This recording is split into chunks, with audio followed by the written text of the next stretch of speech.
Hi everyone, hope you are doing well from wherever you're watching this channel, depending on your time zone. Now, the Deputy President, William Samoei Ruto, held an indoor consultation meeting with a number of leaders from Mount Kenya region.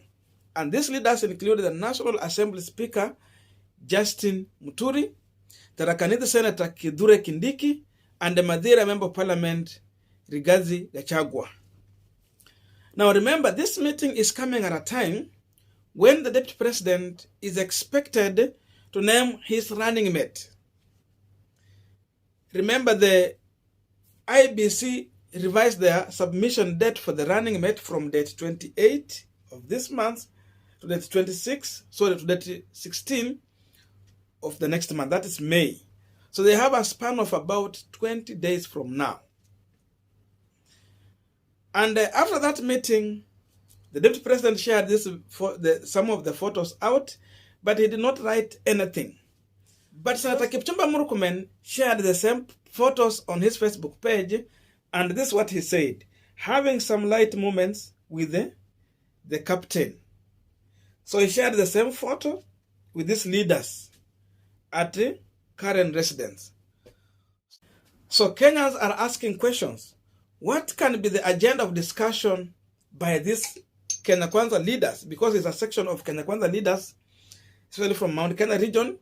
Then we have Kipchumba Murkonmen, who happened to be William Ruto advisor and a close ally. That is what we want to try and analyze here. The possible agendas of discussion in this meeting. We just want to try and speculate possibilities.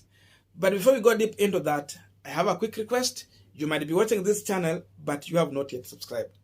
So my humble request, please consider subscribing so that any other time, once we release a video like this one, you will always get notified. Again, to all our channel subscribers and anyone who drop comment, I must say thank you so much for your unconditional support. Again, I'm requesting you to give this video a thumbs up so that YouTube can recommend our video to more viewers. Back to our discussion. Now, William Samoei Ruto has about 20 days from now to come up with the name of his running mate and submit it to the IEBC. And therefore, as you look in this lineup, these three have been mentioned severally as possible running mate to William Samoei Ruto. Any of this one can deputize William Ruto. And therefore, having these three, I think William Samoei Ruto is looking on a way to narrow down to one individual in this span of 20 days. So that when the right time comes, he will not cut out when he has not made a final decision. So there is possibility these leaders have been discussing on how they need to come out with one name among them. One of the possibilities is to tell these leaders to discuss among them and let one of them, they need to select one of them and give that name to William Samoei Ruto. That's a possibility. Regardless wewe unataka, Kindiki, you are here, and we have Justin Muturi. So you have a meeting and give me a name. That's a possibility. But again, there's another question there.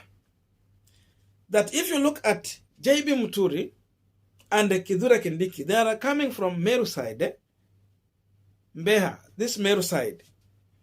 And remember, President Uhuru Kenyatta has already rewarded the Meru community with the position of Chief Justice, Murkonmen. So having it clear that, we have three arms of government. And now Murkonmen is leading one of these arms.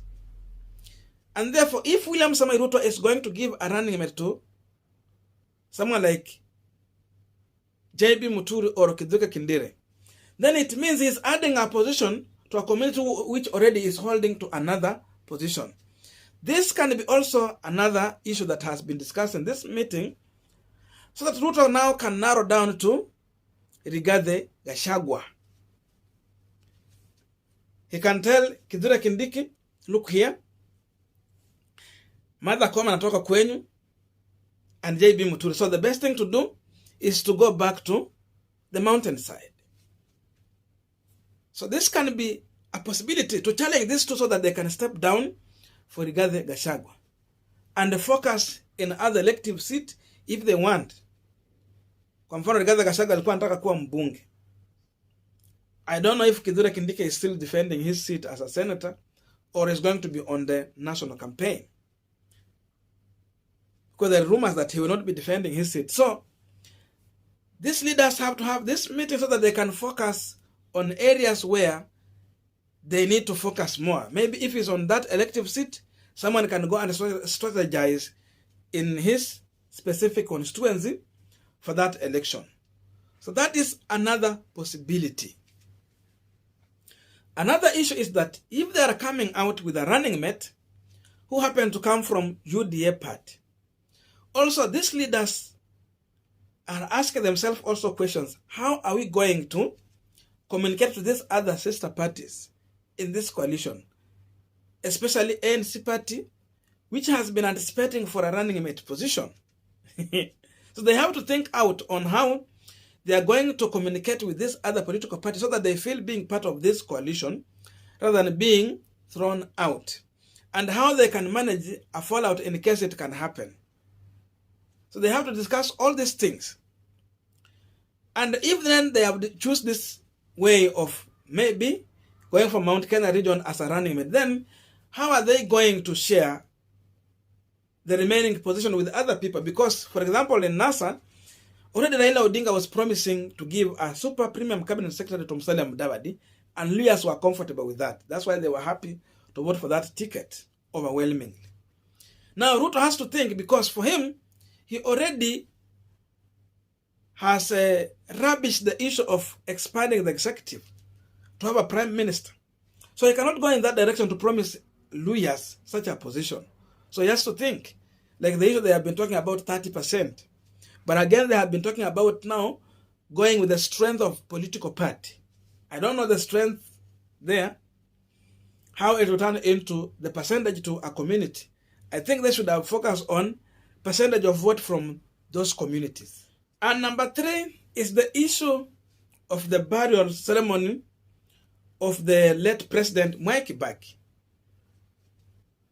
We understand how President Uhuru Kenyatta snubbed his deputy in that event. And now this function is going to go on. So there is a possibility also William Samoei Ruto might be strategizing with these leaders on how they are going to prepare ground to protest against President Uhuru Kenyatta during that service. Because kutakuwa na service kule Othaya na kutakuwa na ingine huko Nairobi. So they will be maybe strategizing on how maybe they are going to ferry people into that event, so that if William Samoei Ruto will get a chance to speak, then this crowd will be showering praises to him. And in that event then, because Raila Odinga will attend, President Uhuru Kenyatta has to lead that event.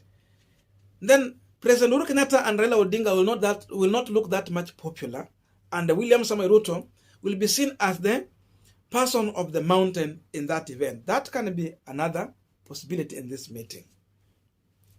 So they have to strategize on how they are going to rally people into that event. And another issue could be that William Samoei Ruto is learning that he might not get that percentage he has wished to get from Mount Kenya region when it will come to real voting.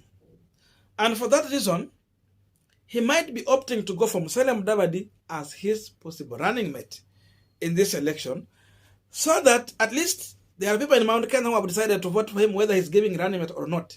He can retain those people.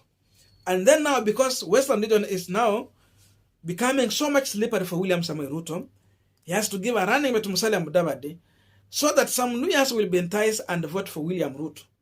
And they can add some numbers that will get from Western, kama itakuwa 1 million or plus, to the numbers they can get from Mount Kenya region, if it can be maybe half of the voters from Mount Kenya region. So this can be another possibility to discuss with these leaders and let them understand the reason why he will go for someone who is outside Mount Kenya region, so that they can avoid those infight and competing interests within Azimio la Umoja. Because Rigathi Gachagua is championing for Mount Kenya region, all of these leaders. But ANC is here on the other side, pushing for Musalia Mudavadi. So Ruto will also be realizing maybe to play the kind of Raila Odinga's politics. Because Raila has Nyanza region and the Western to start with. So running mate is this somewhere else to add value to that votes. And now William Ruto, in his view, maybe he's thinking he has Rift Valley and now he has Mount Kenya. So these two to start with. And therefore, he has to dangle out a running mate position to another community which is not popular to him so that he can entice them to vote for him. And that community will be Western region. So that can be a formula you want to use by maybe imitating Raila Amolo Odinga. You want to try what Raila Odinga has been playing to see really if it can work for him. So that can be another level of discussion. And again, it will look much awkward if UDA party is going to produce a presidential candidate and a running mate in a coalition of parties. It means they will simply be bulldozing these other political parties. But again, it will look more fashionable and good if they will look for a running mate outside UDA party, i.e. ANC for Kenya, lakini Wetangula amesema yeye anaenda usenata. Leo nimesikia akisema hiyo maneno. So it is Musalia Mudavadi. I don't know what you think about this, but I can read your views through the comment section. So let us have a continuation of this conversation through the comment section. Otherwise, thank you so much for listening to me up to this far. May good God bless you and see you in our next video.